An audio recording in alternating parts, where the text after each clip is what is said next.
phone now is one of the parliamentary candidate hopefuls, Dr. Saka Allotey. Let's now speak to him. Doc, good evening to you, and thank you for joining us on Point Blank on Eyewitness News. Yeah, good evening. Thanks for having me. I trust you are well, and as far as your campaign is concerned, everything is going on smoothly. Yeah, that's true. Yeah, we are campaigning in our constituency, every part of the constituency, to make sure that we deliver the seat for the NDC come 2024. I see. But who is Dr. Saka Allotey, and why does he want to lead the NDC in the Weija-Gbawe constituency? Oh, well, my name is Dr. Nii Saka Allotey, popularly and affectionately called Nii Weija-Gbawe of Weija-Gbawe constituency. I am a royal from the Sempe clan. I was born, schooled, and lived in Weija-Gbawe all my life. And I understand the demography and the dynamics of the constituency in terms of the voting pattern. I'm also living within the constituency all my life, and I declared my intention to intentionally support the party after we lost the 2016 elections, and felt the constituency was dejected without a founder. So I started supporting the constituency both in kind and financially, in recognizing and reorganizing the party to be attractive again. So I contested in the 2020 PC elections after a clarion call from the constituent. Unfortunately, I lost out to one Aya who came with for the Christmas promises, and the people bought into it. Today, a lot of the constituents have regretted for not giving me the nod 4 years ago, and they are willing to do the right thing by voting massively for me to win the PCship elections, and also go forward to win the parliamentary seat for the NDC. I see. So if I get you clearly, in 2020, you actually contested, but you lost the primaries. Yes, I lost. I lost. So this time around that you are making a comeback, what was the strategy? Because you are going against 5 other contenders. What actually makes you the best among these 5 candidates? As I talk to you, I'm happy to announce to you that the ground of Weija-Gbawe is shaking and is calling for a youthful representation in the August House. And as you already know, I am a very young man with a youthful adrenaline, and I appeal to a lot of the youthful population in the constituency. They look up to me because of my philanthropic work, my job creation ventures, and my natural empathy to support and serve the needy in my constituency. So my constituents have faith in me and trust me that I'll be able to do more for them when they give me the nod to become their leader going forward into the 2020 election. I'm just ready to give hope to the constituency through a lot of initiatives and a lot of job creation and entrepreneurship centers. I'm also going to create a lot of opportunities for the youth in the constituency. That is why, the more reason why they are yearning and they're willing to vote for me massively to be able to lead NDC come 2024. And as an SGD ambassador and a distinguished fellow of the Chartered Institute of Governance and Peace, they believe that I will invest so much into peace because there's a lot happening in my constituency that they need such people who can be able to make sure that there's peace within the constituency. I see. So is that the reason why a lot of people actually refer to you as the Nii Weija-Gbawe, because you've identified a number of challenges in the constituency that you want to fix?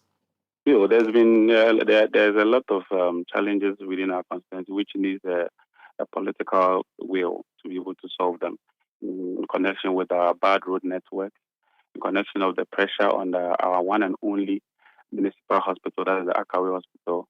And to talk of the flooding situations in our constituency and water supply in most of our mountainous areas, they are all basic issues that the people need to they need to redress on those matters. And this is the more reason why they need such a person who has lived with them all these years and can be able to identify these problems. And even when he's been given the political willpower, he can address those things in the August House so that they will be well addressed in the constituency. I see. Speak to me specifically on your, plans on fixing the bad link rules in the Weija constituency, which you want to prioritize when giving the nod as member of parliament if you do win the primaries and, in fact, the general elections. Like you rightly said, like I said before, all these things need a political will to be able to do them. And I believe so much in the NDC that we are a center left, which we believe in the ideology where equity needs to be shared equitably among all.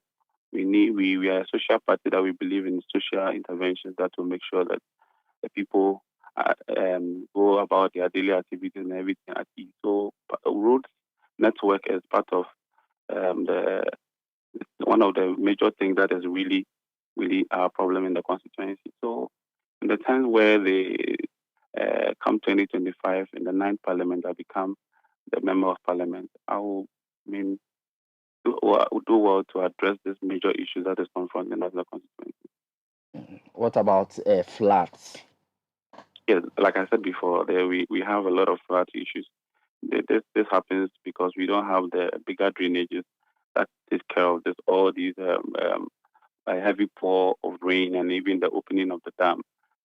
And I think when I come there, and there has been also a lot of um, buildings in the which are illegally built on the waterway, which we need to look at them. So we need to reach a consensus. We need to, I mean, reach out to all these people and have a negotiation that will make sure that everything we do will not to the interest of the people. Do you understand? I do So get you. yeah, so we had to do our possible best to be able to live up to the expectation. Because all you need to do is that since you are elected to represent the people, you need to also look at their grievances and be able to address them. And most of these grievances are major issues in our constituency, which needs a political will. And I'm even poised more to the extent where I want to give Weija-Gbawe an NDC parent, where we'll have our incoming president, John Dramani Mahama, as our president, and Nii Allotey as a member of parliament in the ninth parliament come 2025, 7 January. I see. But on the party level, I've not heard your plans. Are you ready to unite the party, solidify the grassroots? I mean, tell us, what are you doing as far as the premise is concerned? On the level of the party, the issue is we've never lacked human resources. We've never lacked the quality of leadership. But all we lack is unity. All we lack is a united front to be able to go into elections. So as we all know, like I said before, I am a UN Ambassador of Peace and a distinguished fellow of the Chartered Institute of Peace and Governance. I am an embodiment of peace. So I will do a lot of reconciliation in terms of when we go before, during, and after primaries. There's a lot of cracks which causes our defeat in election, in general election. So what I'm doing is that I've putting down a blueprint to lead us into 2024. That is number one, unity. We need to unite at the rank and file of our party to make them have a very united front to forge ahead into the 2024 election.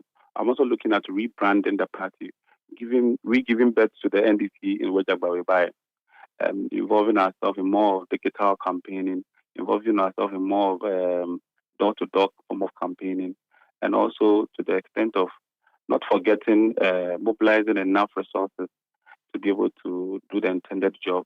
And we also look at security, which Weija-Gbawe in the past has been one of the security spots. And as also a security expert, I look forward to put in more initiatives to be able to deal with security issues so that we'll have a very smooth and peaceful election. So within our party, these are the blueprints I've put in down before my people that they should look upon and vote massively for me to be able to lead the NDC from 2024. I see. So on Saturday, in the unlikely event that you lose the elections, are you willing to share all these plans you've outlined with whoever emerges victorious in that election on Saturday? I'm happy you said an unlikely because I have no doubt in my mind that come Saturday I'll be emerged a winner in the upcoming primaries. But like I said before, in the history of Weija-Gbawe constituency and NDC, I have been the only parliamentary candidate aspirant who had contested, lost, but also come back strongly to support the winning candidate with my time, with my resources and everything. That is the 2020 elections. I lost to one Aya, but I came back strongly. Supported him, donated party items in terms of motorbikes, in terms of paraphernalia, donated cash sums, and also was involved and even went to the extreme by forming an operational team, which is supposed to, which was in charge of policing the ballot and making sure that all our polling stations are protected and also the pin sheets are rightly taken to the coalition center. And I was even involved in the coalition. I was in the coalition room, assisted with the coalition for 2 nights before the declaration on the 10th December last 2020 election. So I'm one person that in the history of Weija-Gbawe, I lost and I'd come back. Nobody has ever lost primaries and I'd come back to support the winning candidate. All right. I want to wish you all on Saturday, but thank you very much, Dr. Nii Allotey, NDC parliamentary hopeful for Weija-Gbawe. Cleland, Ayison is also joining us via telephone. Mr. Ayison, good evening to you and thank you for joining us on Eyewitness News. You went into the 2020 parliamentary election on the ticket of the NDC. You didn't win. Why do you want a comeback? Good evening to you and good evening to all your listeners across the country. My name is Cleland Ayison, the former 2020 parliamentary candidate for the NDC, and also I'm coming back again to win my crown back and then to go ahead and win the seat for the NDC in the Weija-Gbawe constituency.